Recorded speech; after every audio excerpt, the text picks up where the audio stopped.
안녕하세요, 여러분. 오늘은 차원적 사고에 대해 다루어 보도록 하겠습니다. 자, 차원적 사고와 관련돼서 그쪽 분야의 전문가들이 얘기한 멘트를 한번 읽어볼까요?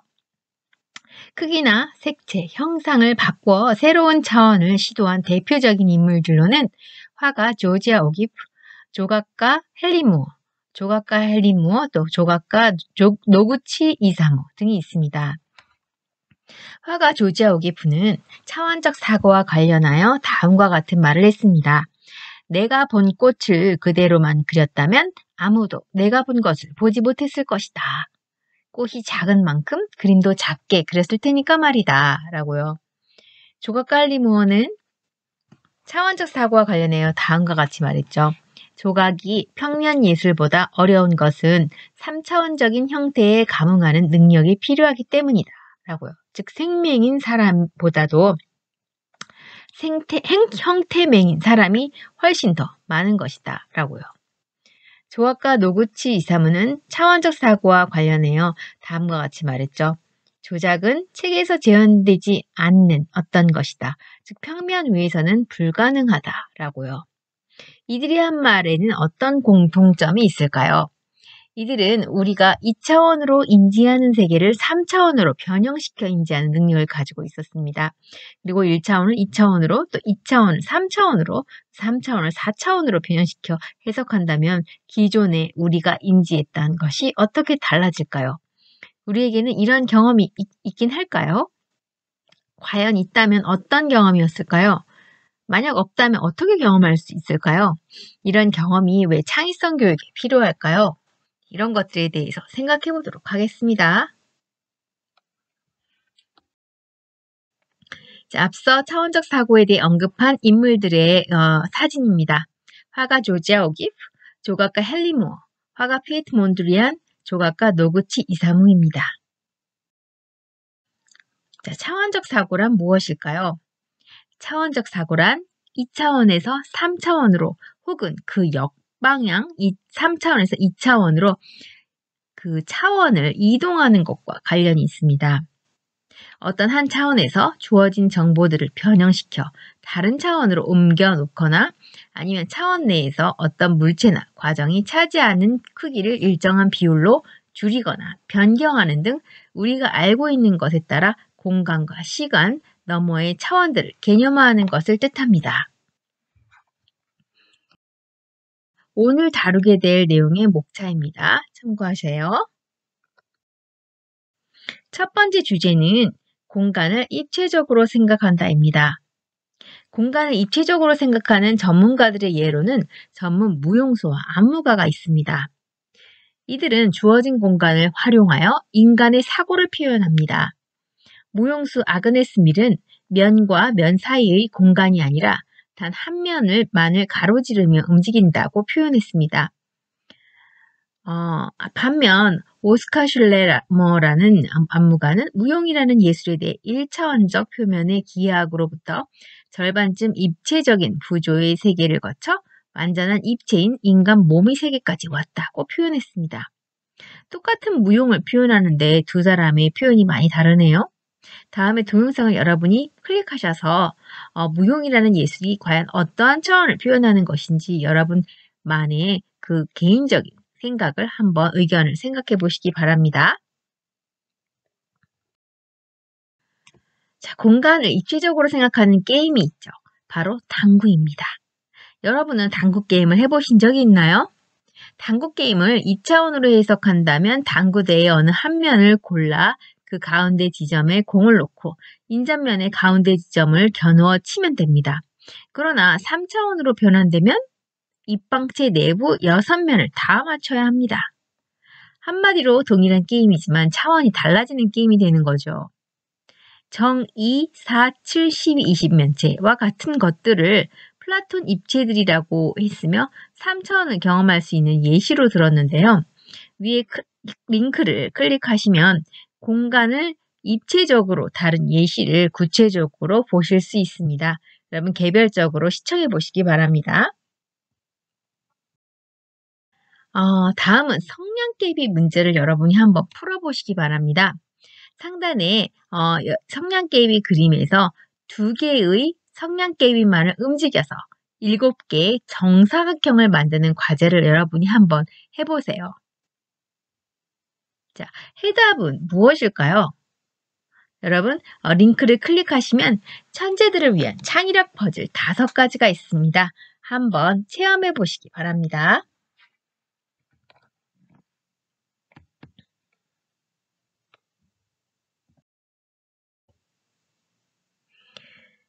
자, 2번째 주제인 2차원 세계에서 우리는 어떻게 보일까입니다. 차원적 사고는 차원을 바꾸는 사고 능력을 뜻합니다. 예를 들어 원뿔을 2차원에서 보면 앞면은 원, 옆면은 삼각형이 되지만 입체로 보면 원뿔이 됩니다. 영화에도 차원이 바뀐 애들이 있습니다. 여보 애들이 죽었어요 라는 영화에서는 모든 사람과 사물을 일정 비율에 따라 줄이거나 늘려서 사물을 보는 것을 체험해 볼 수 있습니다. 플랫랜드라는 영화에서는 모든 것이 완벽하게 평면한 2차원에 방문하는 것처럼 변형된 세계를 보여주죠. 위에 링크를 클릭하시면 2개의 영화를 짧게 감상해 보실 수 있습니다. 차원과 입체의 비율이 바뀌면 세상이 얼마나 다르게 보일 수 있는지 보여주죠. 여러분이 개별적으로 시청해 보시기 바랍니다.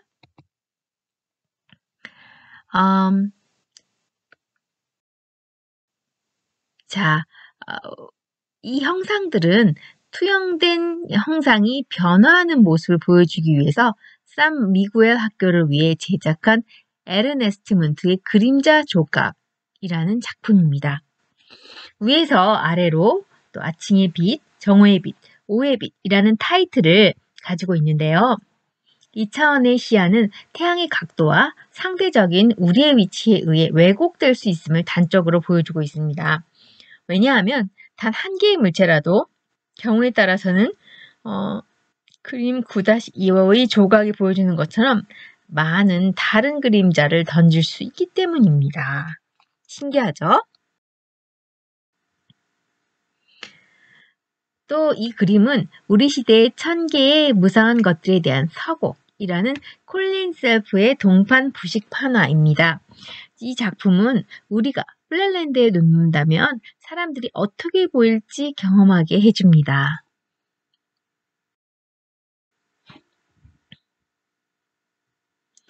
자, 이 사진은 인체 분할 사진으로 로버트 루드 번스타인이 MRI 사진으로 만든 콜라주입니다.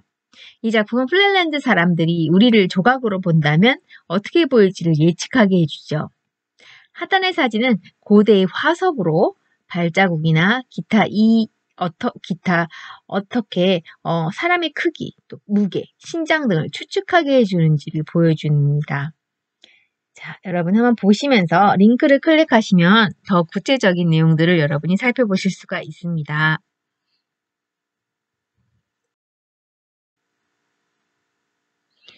다음은 어떻게 3차원 입체인 지구를 평면한 2차원의 지구로 만들 수 있는가라고 하는 투영법에 관한 내용입니다. 자, 3차원 물체를 2차원 평면으로 그리는 원근법의 발명인데요. 왼쪽 사진은 화합물 주기율표인데요. 여기에 맞는 패턴을 나타내기 위해서는 3차원으로는 부족하기 때문에 4차원이 필요함을 알 수 있습니다. 세계지도를 표현하기 위한 방법으로는 또 메르카토르, 또 몰바이데, 평사 투영법 등이 있습니다. 여러분은 어떤 투영법이 익숙하십니까?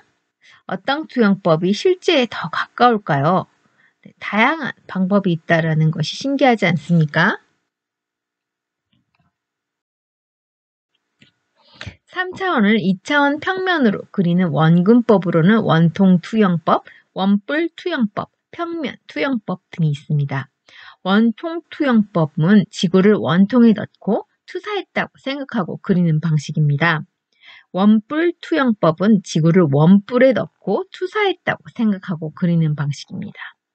평면 투영법은 지구를 평면에 넣고 투사했다고 생각하고 그리는 방식입니다. 네, 여러분은 어떤 원근법이 더 실제에 가깝다고 생각하십니까?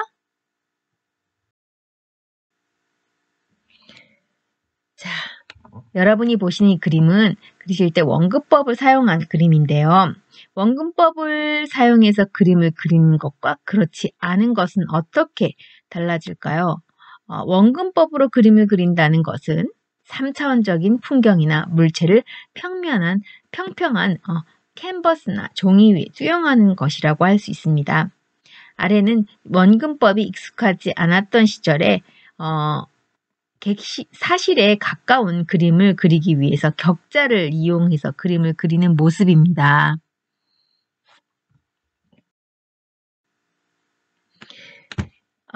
위의 그림은 원통 표면에 그려진 스웨덴 왕의 초상화입니다. 이것은 2차원의 그림을 3차원의 원통으로 표현한 것이죠. 가스파르 몽주는 풍경과 건물을 측량하고 또 그것을 지도로 정확하게 옮기는 기법인데요. 이것은 현대공학과 건축학의 기초를 이루는 사형기하학 분야를 창안하게 된 시초가 되기도 했습니다. 3차원을 2차원 평면으로 나타내는 원근법의 예시로 다르시 톰슨이 그린 물고기 두 종의 외상적 비교가 있습니다. 신체기관의 구조적 형태가 외상적 변화를 통해 진화한다는 것을 증명한 것으로 원근법에 대한 아이디어를 제공했다고 볼 수 있습니다. 여러분이 링크를 클릭하시면 다르시 톰슨의 연구가 원근법에 기여한 부분에 대해 확인하실 수 있습니다. 네 번째 주제인 조지아 오기프가 꽃을 크게 그린 이유입니다. 여러분 아마 조지아 오기프가 매우 익숙해지셨을 것입니다. 이와 관련한 프랙탈 형상에 대해 다루려고 하는데요. 나무, 우리 몸의 기관지, 또 도형에서 공통점은 무엇일까요? 네, 프랙탈 형상이라고 하는 것을 찾으실 수 있을 것입니다. 여러분이 링크를 클릭하시면 프랙탈의 아름다움에 대해서 감상하실 수가 있습니다. 제논의 역설은 고대 그리스의 철학자 제논이 다와 운동의 존재를 인정한다면 자기 모순에 빠지게 되는 것을 증명한 논법인데요. 만일 어떤 곳에서 다른 곳으로 걸어갈 때 다음 걸음의 보폭이 직전 걸음 보폭의 절반이라면 절대 목적한 장소에 도달할 수 없다는 논리가 바로 이 제논의 역설입니다. 여러분이 링크를 클릭하셔서 제논의 역설에 대한 영상을 시청해 보시기 바랍니다. 여러분도 제논의 역설에 대해 동의하십니까? 왜 제논의 역설이 차원적 사고와 관련이 있을까요? 우리가 현실 세계에서 경험하는 것은 어쩌면 3차원적인 것일 수 있습니다. 그러나 제논의 역설과 같이 이론이나 원리가 될 때 그때는 2차원으로 단순화될 수 있습니다.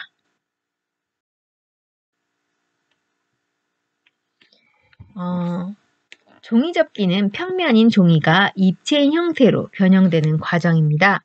따라서 종이접기를 하는 사람은 납작하고 형체가 없는 종이장에서 입체를 떠올려내야 하죠. 오리가미 기법에 대해 혹시 여러분 들어보신 적이 있을까요? 오리가미 기법이라는 것은 종이접기를 하는 것처럼 단순한 재료로 복잡한 다차원적인 물체를 상상해내는 기법입니다. 위에 링크를 클릭하시면 오리가미 종이접기에 대한 내용이 있습니다. 개별적으로 감상해 보시기 바랍니다. 화가 톰 벤센트는 미술이 그려낼 수 있는 이미지 중에서 가장 작은 것과 가장 큰 것을 제시하였는데요. 둘 다 육안으로 볼 수가 있습니다. 여러분 링크를 클릭하시면 화가 톰 벤센트의 작품을 감상하실 수가 있는데요. 이미지 크기가 크고 작음에 따라서 다가오는 느낌이 매우 다름을 알 수 있습니다. 화가 조지아 오기프는 꽃을 내가 본 그대로만 그렸다면 아무도 내가 본 것을 보지 못했을 것이다. 꽃이 작은 만큼 그림도 작게 그렸을 것이기 때문이다. 라고 말했죠. 사물을 확대해서 보면 우리가 미처 보지 못했던 다른 차원의 세계를 볼 수 있습니다. 위에 링크를 클릭하셔서 조지아 오기프의 작품을 감상하실 수 있습니다. 스콧 할데이는 적당한 크기가 되는 것에 대해 라고 하는 책을 저술하기도 했습니다. 처럼 크기가 가지고 오는 다른 차원의 세계를 응용한 예술작품이 많이 있는데요. 우리가 무심코 넘어가는 작은 개미와 물방울을 확대해본 사진이에요. 다른 차원의 세계가 보이죠? 네, 우리가 동영상을 클릭하시면 더 실감나는 차원의 변화를 느끼실 수가 있습니다. 개별적으로 감상해 보시기 바랍니다. 5번째 주제인 시간은 단 한 가지 차원인가? 라고 하는 것입니다. 앞에서는 크기의 확대와 축소가 어떻게 다른 차원의 세계를 연출할 수 있는지에 대해 다루었습니다. 이번엔 시간 또한 우리가 취하는 크기와 시각에 따라서 다르다는 것을 보여주려고 하는데요. 시간이란 순서에 의해서 계수하는 연대기적 시간만이 시간을 측정하는 유일한 방법일까요? 시간은 한 가지 차원일까요? 아니면 차원들의 집합일까요? 만약 우리가 시간에 따른 변화를 하나의 연장선으로 연결시켜 놓는다면 어떤 일이 일어날까요? 물리적인 시간, 또 생리적인 시간, 정신적인 시간에 대해서 들어보신 적이 있나요? 네, 물리적인 시간은 우리가 획일적으로 정해놓은 시간입니다. 1년 365일, 1일 24시간, 1시간 60분, 1분은 60초 이런 것이라고 할 수 있죠. 반면 생리적인 시간은 잠이 오는 시간, 눈이 떠지는 시간, 배가 고파지는 시간 등이 될 수 있습니다. 정신적인 시간은 너무나 지루할 때 동일한 1분이 1시간처럼 느껴지거나 너무나 신이 나고 기쁠 때 1시간이 1분처럼 느껴지는 예라고 할 수 있습니다. 이렇듯 시간이란 객관적으로 측정 가능한 물리적인 시간도 있지만 개인에 따라 주관적으로 느껴지는 시간도 있습니다. 시간은 단 한 가지 차원인가? 시간의 흐름을 일련의 시각적인 선으로 표현한 것입니다. 보이지 않았던 시간이 시각적인 공간의 차원을 가지게 되었죠. 셔터 스피드를 느리게 해서 시간의 흐름에 따른 사물의 변화 과정을 보여주고 있는 사진입니다. 여러분이 클릭하시면 링크를 통해 더 구체적인 내용을 확인하실 수 있습니다. 6번째 주제인 콜더의 등장과 움직이는 조각입니다. 알렉산더 콜더는 움직이는 조각의 모비를 이용한 다양한 작품을 창조해낸 예술가입니다. 평면에서 연출될 수 있는 다양한 물체를 움직이는 조각인 모빌로 연출해냄으로써 차원을 달리했다고 보는 것이죠. 콜더라는 작품은 사실 움직이는 조각이 서로 균형이 맞도록 해야 자신이 처음에 계획했던 작품이 연출될 수 있습니다. 공간에 달리는 물체들의 무게에 따라서 균형이 달라질 수 있기 때문에 매달리는 물체의 질감, 무게, 재료를 면밀히 분석해서 계산하지 않으면 계획했던 대로의 아름다운 작품이 완성될 수가 없습니다. 위에 링크를 클릭하셔서 여러분이 한번 알렉산더 콜더가 모비를 어떻게 발견해냈고 또 창안해내고 있는지 감상하실 수 있습니다. 개별적으로 감상해 보세요. 노구치 이사무는 정서적 공간이라고 하는 차원에 대해서 강조했습니다.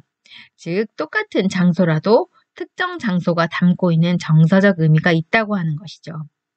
예를 들어 기차역 하면 이별을, 해돋이가 나타나는 등대에서는 희망의 메시지를 보낸다든지 하는 점을 우리가 예로 들을 수 있습니다. 7번째 주제인 조각을 볼 줄 모르는 형태맹들입니다. 헨리 무어는 조각 작업은 3차원 형태에 감응하는 능력에 달려있다. 그래서 아마도 조각이 모든 미술 분야 가운데 가장 어려운 분야가 되고 있는 이유일 것이다. 확실히 조각은 2차원적으로 이루어진 것, 평면적 형상이나 그 감각과 결부된 다른 어떤 예술보다 더 어렵다. 생명인 사람보다 형태맹인 사람들이 훨씬 더 많다라고 말했습니다. 형태맹은 어떤 의미일까요? 색상을 보고 색상의 차이를 구별하듯이 물체의 형태를 보고 그것이 무엇을 의미하는 것인지를 파악하는 능력일까요? 그렇다면 우리가 미술 작품을 감상하면서 얼마나 많이 특정 형태를 빠르고 정확하게 감지할 수 있죠? 헨리 무어의 말이 조금은 공감되지 않으세요? 다음은 피에트 몬드리안의 그림이죠. 몬드리안의 작품은 여러분도 잘 구별하실 수 있을 것입니다. 조소나 디자인은 감상자의 위치에 구애받지 않아야 하며 여러 사람이 동시에 감상하는 것을 고려해야 한다고 그는 말했습니다. 여러분은 오른쪽 그림과 왼쪽 그림 사이에서 공통점을 발견하실 수 있습니까? 오른쪽의 그림을 만약 단순화시켜 도형으로 표현한다면 왼쪽의 그림이 구현될 수 있습니다. 마거릿 갤러는 천체 물리학자인데요. 3차원적 사고는 내가 하는 일과 깊은 관련이 있다. 실제로 내가 내 이론의 근거를 발견할 수 있었던 이유 중에 하나는 바로 어린 시절에 받은 3차원적 상상 훈련에 있다라고 말합니다. 어려운 천체를 관찰하는 안목이 바로 3차원을 상상할 수 있는 차원적 사고가 도움이 되었다는 것입니다. 우리의 삶에서는 어떠한 차원이 존재할까요? 여러분 링크를 클릭하시면 2차원과 3차원의 차이를 보여주는 동영상이 있습니다. 감상해 보시고 우리에게 익숙한 2차원적 사고가 3차원적 사고로 가려면 어떠한 훈련이 필요할지 생각해 보시기 바랍니다. 8째 차원적 사고를 훈련하는 기하학 모형이라는 주제입니다. 수학자 도리스 샤슈나이더와 화가인 웰러스 워커가 만든 에서 컬라이도 사이클은 또 하나의 차원적 사고 훈련 방법을 제시합니다. 왼쪽의 디자인은 오른쪽 컬라이도 사이클을 위한 전개도입니다. 왼쪽의 전개도가 입체로 변하면 어떻게 오른쪽 그림을 연출할 수 있는지 볼 수가 있습니다. 정말 볼수록 놀랍죠? 한마디로 차원적 사고를 할 수 있다는 것은 부분과 전체의 관계를 서로 연결지을 수 있는 능력이라고 볼 수 있습니다. 머릿속에 그러한 2차원이 3차원으로 변형되어 가는 과정이 구체적으로 그려져야겠죠. 이러한 능력을 타고난 사람도 있겠지만 또 많은 노력에 의해서 재탄생되어야겠습니다. 컬라이도 사이클 디자인 튜토리얼에 관한 동영상이 여기에 링크가 있는데요.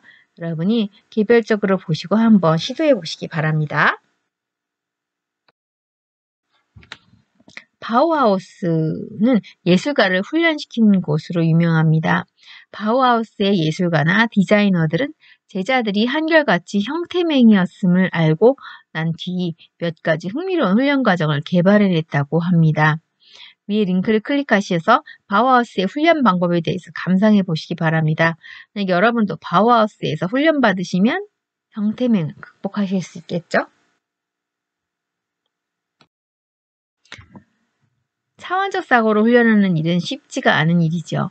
요하네스 이텐이라고 하는 미술가는 학생들이 3차원적 속에서 기초적인 기하학 형태를 경험화시키기 위해서 석고를 가지고 여러 기하학적 형태들을 만든 다음 섞어보도록 했다고 합니다.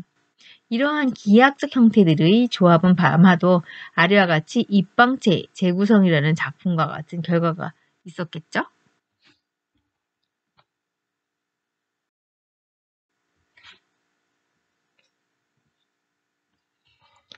요제프 알베르스는 판지 조작 위에 원하는 모양을 그린 다음 그것을 자르고 또 구부려서 3차원 물체로 만들어내는 과제를 시도했습니다.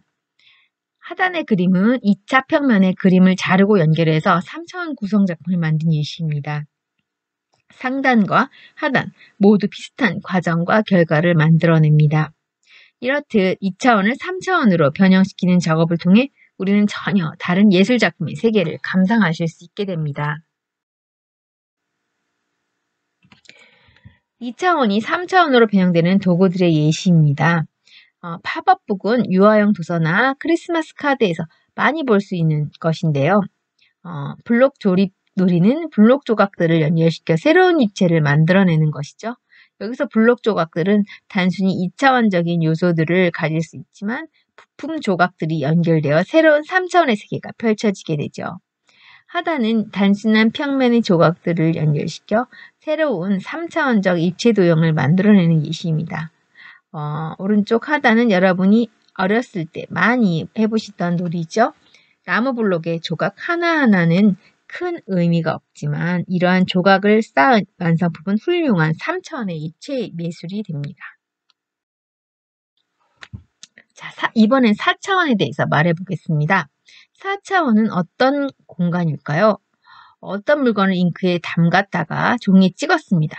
그 물건이 움직이면서 자국이 남았고 이것은 어떠한 모형을 이루었고 이것은 결과적으로 움직이는 시간과 자국을 통해 남겨진 공간의 움직임이라는 시간과 공간의 미를 만들었습니다. 이처럼 4차원이라고 하는 것은 시간과 공간이 더해져서 생기는 결과물이라고 할 수 있습니다. 자, 이번에는 차원의 차이를 한번 알아보도록 하겠습니다. 1차원은 점을 이동하여 생기는 선이 될 수 있습니다. 또 2차원은 선과 직각이 되도록 선과 같은 길이만큼 움직이면 정사각형을 만들게 되죠. 3차원은 평면과 직각이 되도록 움직여 직육면체를 만들어냅니다. 4차원은 이러한 직육면체 입방체를 시간의 흐름을 가지고 움직이게 되면 또 초입방체가 되죠. 예를 들어 직육면체의 물체를 모빌로 매달아 걸었을 때 이 물체의 움직임을 따라 그린 그림은 초입방체가 될 수 있습니다.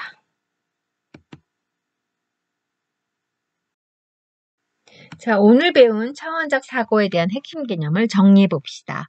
차원적 사고란 2차원을 3차원으로 또는 역으로 사고를 전환하는 사고의 과정이라고 할 수 있습니다.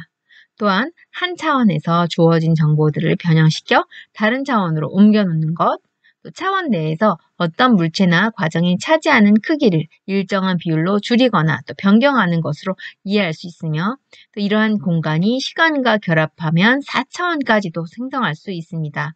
이러한 사고의 과정이 바로 차원적 사고의 과정입니다. 자, 핵심 질문에 대해서 지금부터 한번 다뤄보도록 하겠습니다. 첫 번째 질문입니다. 2차원적 정신으로 3차원적 물체를 생각해낼 수 있는 방법은 무엇이며 구체적인 예시는 무엇이 있는가요? 자, 색종이를 접어서 입체적인 종이 비행기를 만드는 과정, 또 종이를 오려내서 입체의 팝업북을 만드는 과정 등이 2차원이 3차원으로 배경되는 예시라고 할 수 있습니다. SF 소설을 읽으면서 비현실적인 상상을 한다거나 현실에서의 경험을 글로 적어 소설로 적어 넣는다면 2차원이 3차원으로 또한 3차원이 2차원으로 변형되는 과정이라고 볼 수도 있겠죠. 여러분이 다른 학교 다니는 친구에게 국민대를 찾아오도록 설명하려고 합니다. 길을 찾아가는 것은 3차원의 공간이지만 이것을 종이에 그림으로 그렸다면 2차원이 되고 이것이 다시 설명이 되었다면 1차원이 될 수 있습니다. 두 번째 핵심 질문은 3차원적 물체를 2차원 평면에 그리는 원근법은 어떠한 것인지 또 어떻게 지구를 평평한 지도 한 장으로 만들 수 있는지 원근법을 이용해서 그림을 그려본 경험이 있는지 생각해 봅시다 입니다. 원근법이라는 것을 모르던 과거에는 이러한 그림이 어떻게 표현되어 있을까요? 자, 원근법과 원근법이 없는 그림의 차이입니다. 지도를 제작하는 원리인 투영법도 원근법에서 유래했습니다. 평면에서 연출될 수 있는 다양한 문제를 움직이는 조각인 모빌로 연출해냄으로써 차원을 달리했다고 보는 것이 있는데요. 또 콜더라는 작품은 사실 움직이는 조각이 서로 균형이 맞도록 해야 자신이 처음에 계획했던 작품이 연출됩니다. 공간에 달리는 물체들의 무게에 따라서 균형이 달라지기 때문에 매달리는 물체의 질감, 무게, 재료를 면밀히 분석해서 계산하지 않으면 계획대로 아름다운 작품이 완성될 수 없죠. 핵심 질문 세 번째입니다. 물리적인 시각, 생리적인 시각, 정리적인 시각은 어떻게 다른가? 이러한 시각을 예술로 승화시킨 예는 무엇이 있는가? 입니다. 시간은 똑같은 시간일지라도 물리적이고 생리적이고 정신적인 의미를 지니고 있습니다.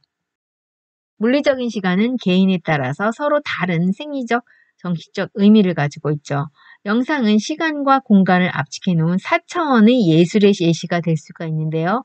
2시간이라는 짧은 시간에 재현되는 영화는 그 안에 몇백 년을 혹은 몇 분을 연출할 수 있습니다. 그 상대적인 개념을 가지고 있기 때문이죠. 자, 지금까지 참고 자료입니다. 참고하시면 되겠습니다. 여러분, 오늘 차원적 사고에 대한 내용을 다루었습니다. 장시간 수고하셨습니다.